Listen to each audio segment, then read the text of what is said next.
2 hari kemudian sepulang sekolah, gue mendapati kampung dan gang rumah gue sedang heboh. Katanya ada mayat ditemukan di kebun milik Pak Haji Maun. Orang pertama yang menemukan ternyata seorang anak kecil, tetangga gue sendiri. Katanya dia sedang bermain petak umpet dan bersembunyi di area kebun. Disitulah dia menemukan sesosok mayat yang sudah membengkak. Dan plot twistnya, mayat itu ternyata adalah... Saya bangun dari kasur itu, lalu mencoba mengejar sosok tersebut. Dia berlari menyusuri lorong, namun ketika sampai di ujung lorong, tiba-tiba dia terbang dan berubah menjadi sosok.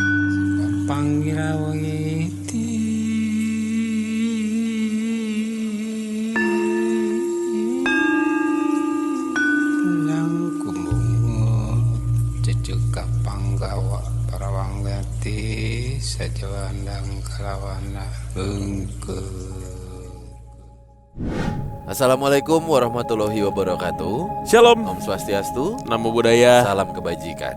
Selamat datang kembali di podcast Malam Kliwon. Episode 710. 703. 703. Iya. 710 kebalik. 710 dong. Main 710 lah. 703 nih. Kita sudah masuk di bulan Juni nih, pas lagi di take. Gimana? Apa kabar portofolio? Semuanya ini bisa berlalu, tenang aja. Semua masalah pasti berlalu. Itu dia. Berlalu lalang. Balik lagi. Balik lagi. Ya. Selamat pagi, siang, sore, malam teman Kliwon. Semoga sehat selalu dan lancar semua ya. Lancar semua rezekinya, apapun dia. yang sedang diusahakan ya. Buat teman Kliwon yang pengen jadi narsum, silakan langsung kontak nomor di bawah ini. Yos. Cerita bareng kita di sini. Yos, sudah. Oke. Kita mau kembali menemani teman Kliwon menjalani hari-hari dengan beberapa cerita kiriman teman Kliwon. Cerita pertama nih. Assalamualaikum Bang Mimo, Bang Danu, dan teman Kliwon serta seluruh pendengar PMK. Nama gue Aya. By the way, gue bisa dibilang tetangganya Bang Danu juga nih. Udah. Di mana rumah gue ya? Pokoknya gue lahir di daerah Cibubur, Bang. Di Gang Kiwi. Kalau cerita horor seputar Cibubur, mulai dari Gang Kiwi sampai Cibubur 1, Gang 3, Puskesmas, sampai Pasar Cibubur, lumayan banyak yang gue tahu. Gue lulusan SDN 11 Pagi Cibubur. Lanjut SMP 258 dan SMA di 105 Jakarta. Di mana tuh, Le?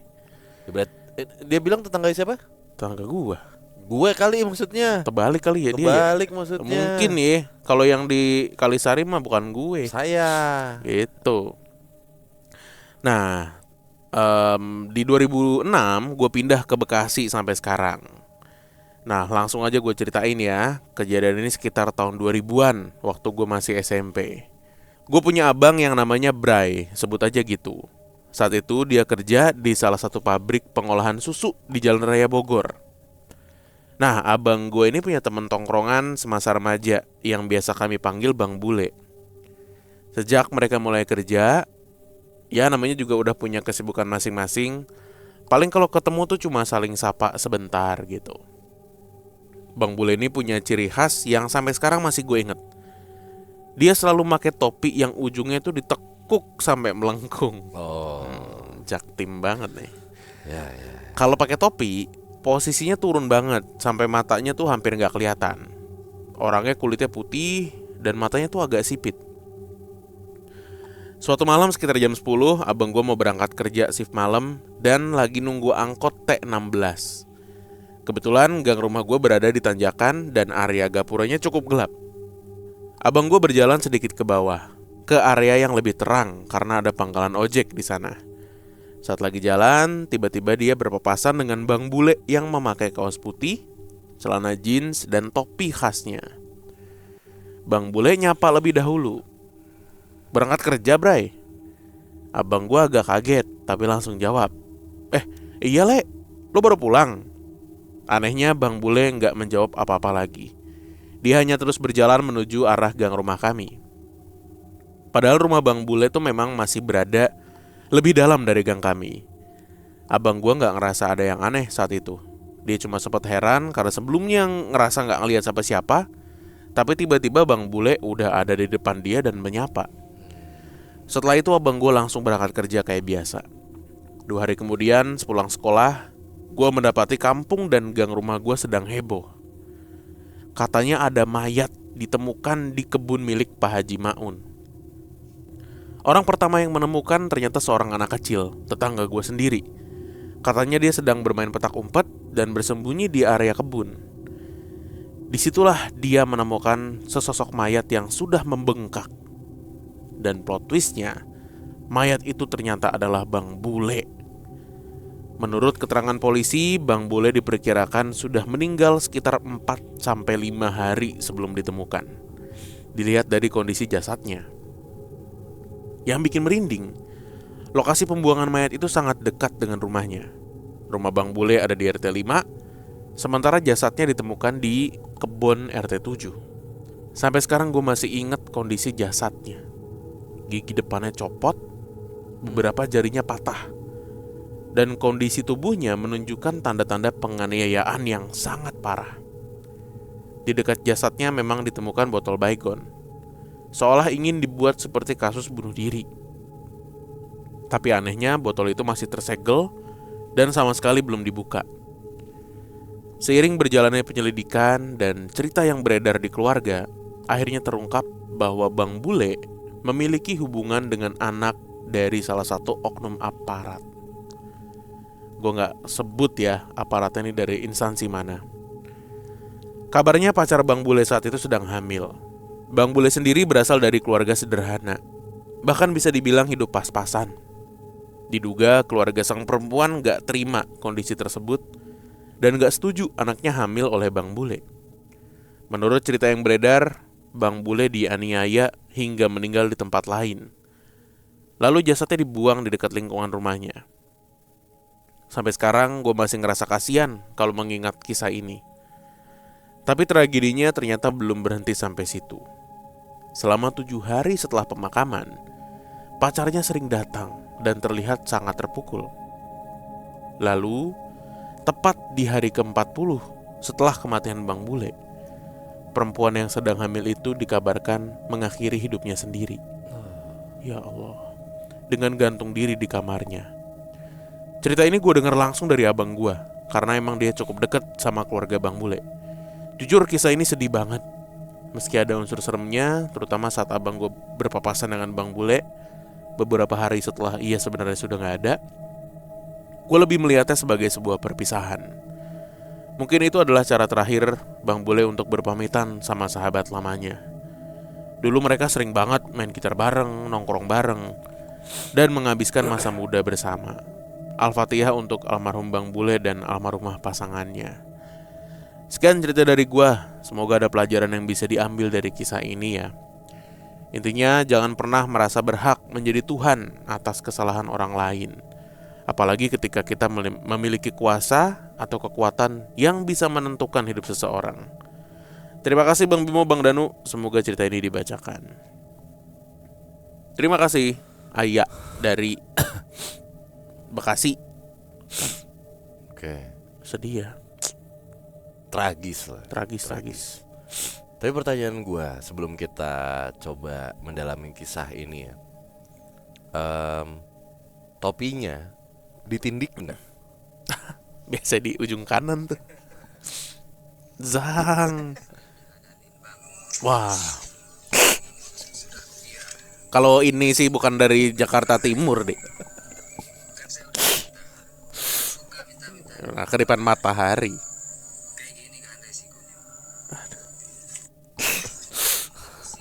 Gigi lu bolong.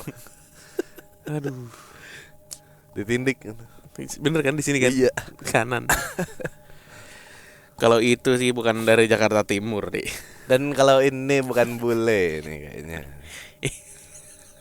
Ini biasanya rambutnya bule. Legend tuh teman-teman Tretan Madura pasti tahu juga. Siapa tuh namanya? Siapa namanya dia? Kedipan matahari? Peralta kalau nggak salah. Apa sih? Mau ke Persija dong. Siapa sih namanya, lupa gue. Kedipan matahari. Ini Nih dia kan Le, Iya. Abdul Qadir Jalani. Nah, Abdul Qadir Jalani. Itu nama kan nama orang soleh tuh. Solihun nggak? Mm-mm. Tapi aneh banget tadi tuh. Apa? Langsung dikasih obat nyamuk cair ya. Ceritanya kan menutupi, Tapi belum dibuka segelnya. Mas, panik. Biasanya panik begitu tuh. Nggak bisa mikir udah sekenanya aja. Bisa kan upaya menutupi kasus pembunuhan memang sering dilakukan dengan cara-cara seperti ini, Pak. Betul. Cuman kayak gini nih, kita membaca cerita ini mikirnya kalau lo pembunuhnya, lo akan pakai sarung tangan, misal, terus ngambil si obat nyamuknya, biar si itunya digenggam, biar sidik jarinya gitu. Nempel ya. di situ. Tapi ternyata memang tidak bisa semua orang melakukan itu. Hanya orang-orang berdarah dingin dan emang psikopat cuy yang bisa ngelakuinnya. Kalau orang baik, kalau kata Karim kan, itu pasti panik coy. Ngelihat kayak gitu tuh nggak bisa mikir loh. Nggak bisa Iya. kayak, ya kan? Bener. Tapi gue tuh beberapa kali sering loh Le mimpi ngabisin orang gitu. Nah, Sumpah mimpi ya, mimpi. Terus kayak bingung sendiri. Ini gue buang di mana ya? nah ya itu. Akhirnya nyari ke danau gitu. Tapi gue gimana ya? Pas ngelakuin itu tuh gue nggak mikir gimana gue ngedisposi jasad ini gitu. Pas udah kejadian baru panik. Aduh, lagi. kemanain ya? Beberapa kali gue mimpi kayak gitu. Maknanya apa ya? Mungkin teman Cleon di sini ada yang ngerti tafsir mimpi. Macam-macam. Udah Apa jangan arti? di ini sesuai mazhabnya. Yang diyakini yang paling baik aja. Nanti kalau dikasih tahu nggak baik, kadang kita nggak nerima. Iya, Kalau arti denial mimpi ya. tuh gitu, benar. Ya kali di sini ada yang bisa bantu Bisa. ngebacain di kolom Banyak. komen. Maknanya abang tahun 2026 tuh bisa dapat 12 miliar bang gitu. Amin. Kalau Kan cuma amin. kalau cuman mimpi aja bisa dapat 12 miliar, lakukan Ah, realnya. Goblok. Lah, lu gila lu. Lah, ngimpi bisa bro. Kalau realnya mah kali 2 lah minimal. Coba ntar gue DM orangnya yang komen kalau ada yang kayak gitu. Ya, Siapa yang harus saya habisi? nah pertanyaannya itu siapa yang harus dihabisi? Iya, kan nggak melulu harus lewat fisik. Iya kan? Benar. Kita gendam aja sampai jantungnya meledak. Tup gitu ya, punya tup. Punya apa ini? Dapat 26 M. Benar. Gue bagi-bagi lu, demi Allah gue bagi-bagi nih. Semua di sini. Nggak usah deh Cil aja punya niat baik kalau dapat 5 M. Oh gitu Cil. Iya, nggak usah 26 M. Mau Cil. Ntar dah kalau gue dapet ya. Iya. Boleh. Boleh Mau baik baik sih. sih. Iya. Tapi ya bagaimana ya, semua usaha pembunuhan kayak begini kalau di Indonesia kadang keungkap aja ya. Udah lo mau dicor kah, mau buang ke danau, mau dipotong-potong, maaf ini ya. Tergantung penyelidiknya sebenarnya kalau kata gue mah. Kalau yang mau dituntasin tuntas pasti. Tapi kan kasus-kasus yang terjadi itu kan kalau ngomongin siapa yang melakukan dan siapa yang menuntut kan masyarakat yang biasa aja nih, bukan yang punya uang yang seperti Pak kelarin Pak gitu. Berarti kan keren ya.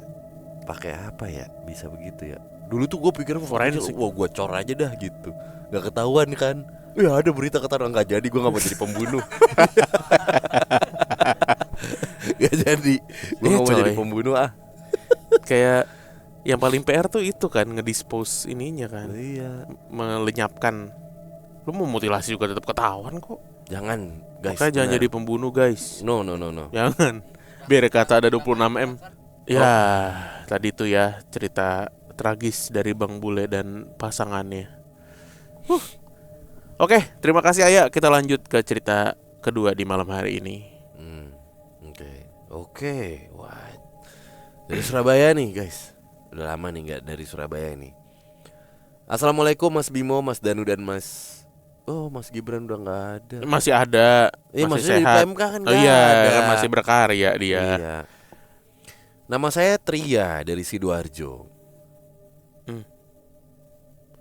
Cerita ini saya alami pada tanggal 18 September 2022. Langsung aja ke ceritanya. Oke. Saat itu hari Sabtu, saya dan istri saya yang kebetulan bekerja di kantor yang sama berencana jalan-jalan ke Pasar Tugu Pahlawan di Surabaya. Karena pekerjaan saya memang berada di Surabaya. Sekalian aja, kami memutuskan untuk staycation di salah satu hotel di Surabaya agar lebih dekat. Kalau harus pulang ke Sidoarjo lalu kembali ke Surabaya, rasanya terlalu merepotkan. Akhirnya kami memesan sebuah hotel yang berada di dekat stasiun kota Surabaya. Mungkin warga Surabaya dan sekitarnya sudah tahu hotel yang saya maksud. Sepulang kerja, kami langsung menuju hotel itu. Awalnya saat proses check-in tidak ada hal yang aneh sama sekali. Semuanya terlihat normal. Kebetulan saat itu kamar single sudah habis. Mungkin karena kami check-in terlalu sore. Akhirnya kami mendapatkan kamar twin bed di lantai 4. Lalu petugas hotel menawarkan untuk menggeser kedua kasur agar nyatu. Nah, dari sini nih, saya mulai merasa agak aneh. Biasanya kalau petugas sedang merapikan atau mengatur kamar, tamu diminta menunggu di lobi. Tapi petugas hotel ini justru meminta kami ikut masuk ke kamar sambil menunggu proses penggeseran kasur selesai. Ya udah, singkat cerita saya mengiyakan. Saat pintu kamar dibuka, tercium aroma melati yang sangat pekat. Wanginya memenuhi seluruh sudut kamar hotel. Dalam hati saya berpikir, wah, bau melati dari mana nih? Saya lalu bertanya pelan kepada istri saya, bau melati ini dari mana ya?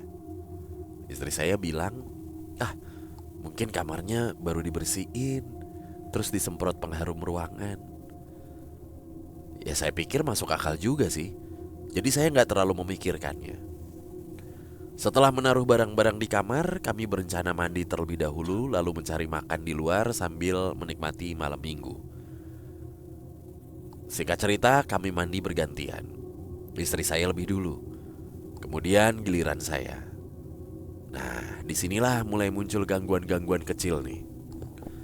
Saat sedang menyikat gigi di depan wastafel, saya mendengar suara puk, puk, puk. Awalnya saya cuek aja. Namun suara itu terus berlanjut dan gak berhenti. Karena penasaran, saya mencoba mencari sumber suara itu. Ternyata bunyi itu berasal dari lubang saluran air kamar mandi. Lubang tersebut memiliki penutup besi berlubang-lubang kecil. Yang membuat saya heran, penutup itu sedang membuka dan menutup sendiri berkali-kali. Saya masih berusaha berpikir logis. Mungkin kena aliran air, makanya bergerak sendiri. Setelah beberapa saat penutup itu berhenti bergerak, saya pun menghampiri lubang tersebut dan mencoba menggerakkannya menggunakan kaki. Ternyata penutupnya sangat kokoh, bahkan cukup sulit digerakkan, baik dengan kaki maupun tangan. Dari situ saya hanya terdiam. Saya memutuskan kembali ke kasur dan tidak menceritakan kejadian tersebut kepada istri saya. Setelah selesai makan malam di luar, kami kembali ke hotel dan langsung beristirahat. Saat tidur, saya bermimpi didatangi seseorang wanita yang wajahnya menyerupai istri saya. Wanita itu berkata dalam bahasa Jawa, "Awakmu kok wani nuroni kasurku? Ngaleo. Kamu kok berani tidur di kasurku? Pergi!" Di dalam mimpi, saya bangun dari kasur itu, lalu mencoba mengejar sosok tersebut. Dia berlari menyusuri lorong, namun ketika sampai di ujung lorong, tiba-tiba dia terbang dan berubah menjadi sosok kuntilanak yang sedang menggendong bayi. Wajahnya rusak, rambutnya acak-acakan, dan matanya menatap lurus ke arah saya. Lalu ia berkata lagi dalam bahasa Jawa, "Nek kon gak ngaleh, bojomu tak pateni." Anjas. Yang artinya, kalau kamu gak pergi, istrimu akan kubunuh.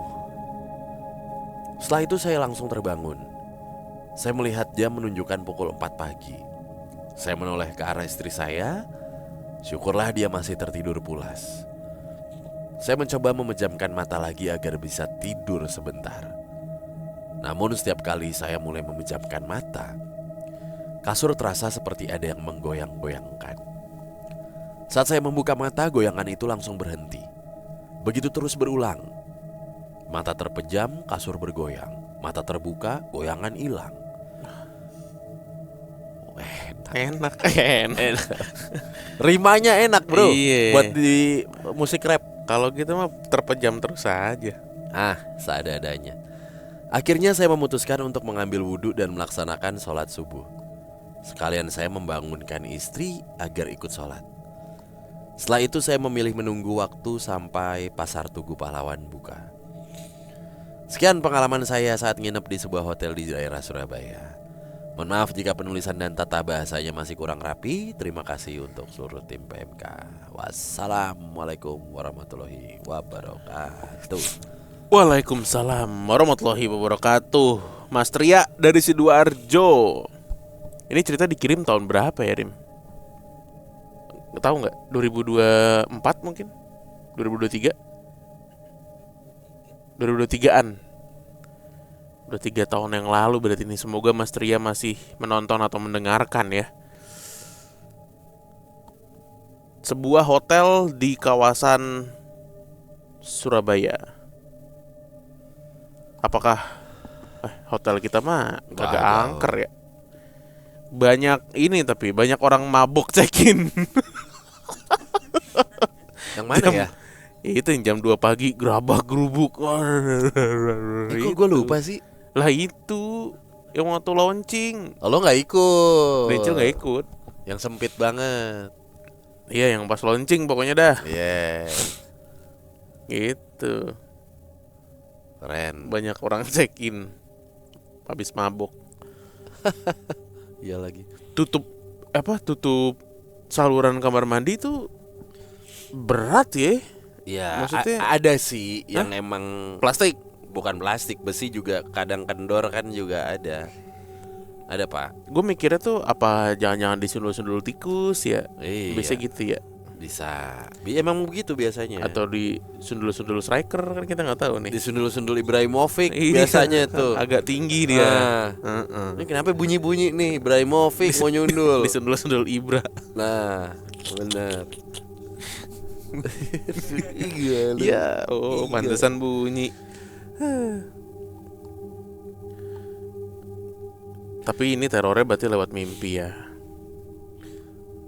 Terornya lewat mimpi. Nek kon nggak ngalih. Oh, berarti nih kuntilanaknya dari Jawa Timuran juga ya. Memang iya bahasanya kan? bahasa Jawa Timur. Tapi aduh. Ini ultimatum doang ya.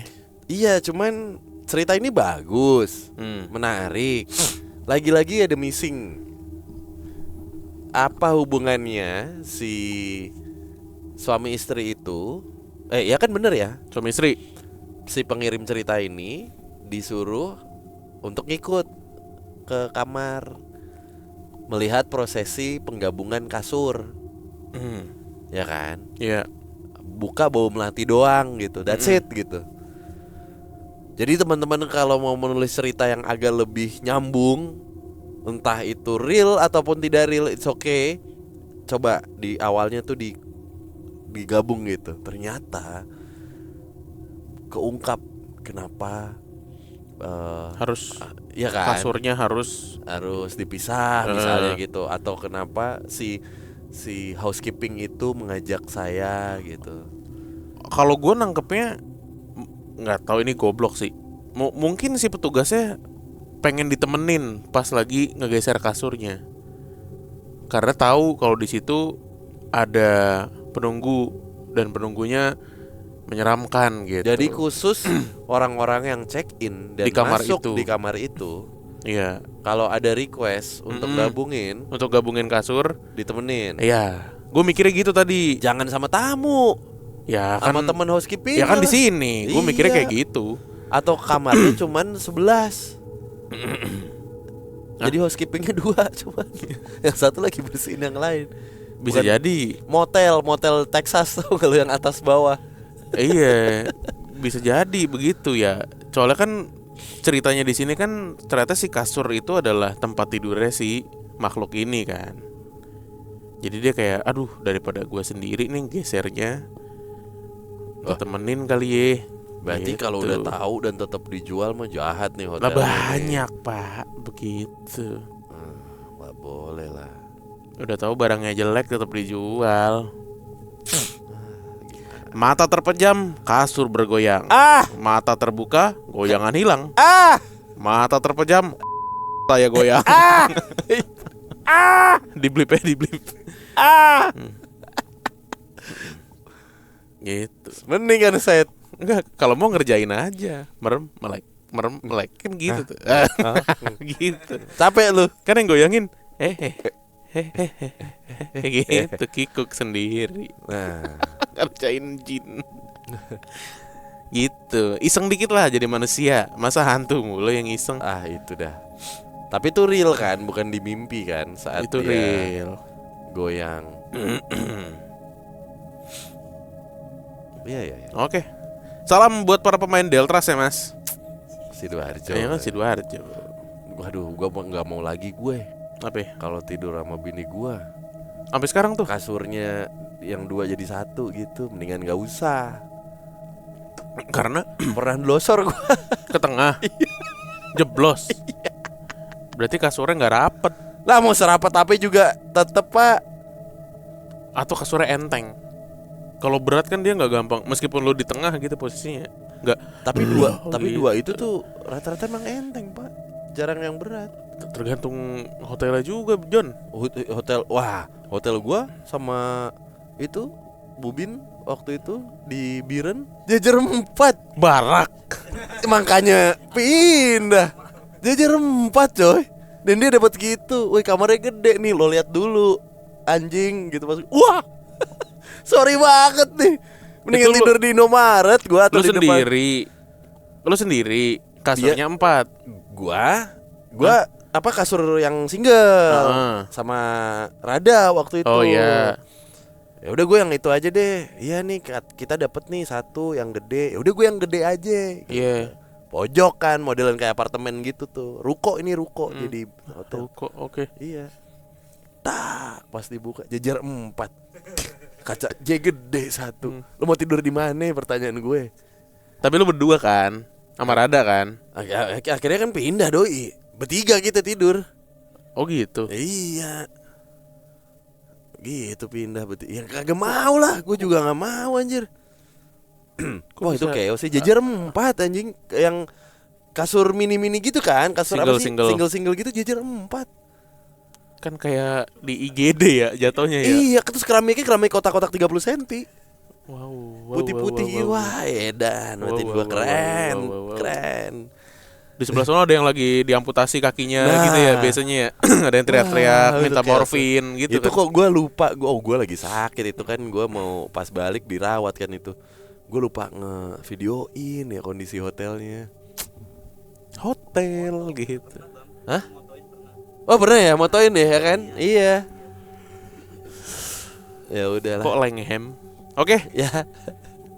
terima kasih teman Kliwon yang sudah menonton atau mendengarkan. Kita ketemu lagi di episode berikutnya. Dadah. Dadah.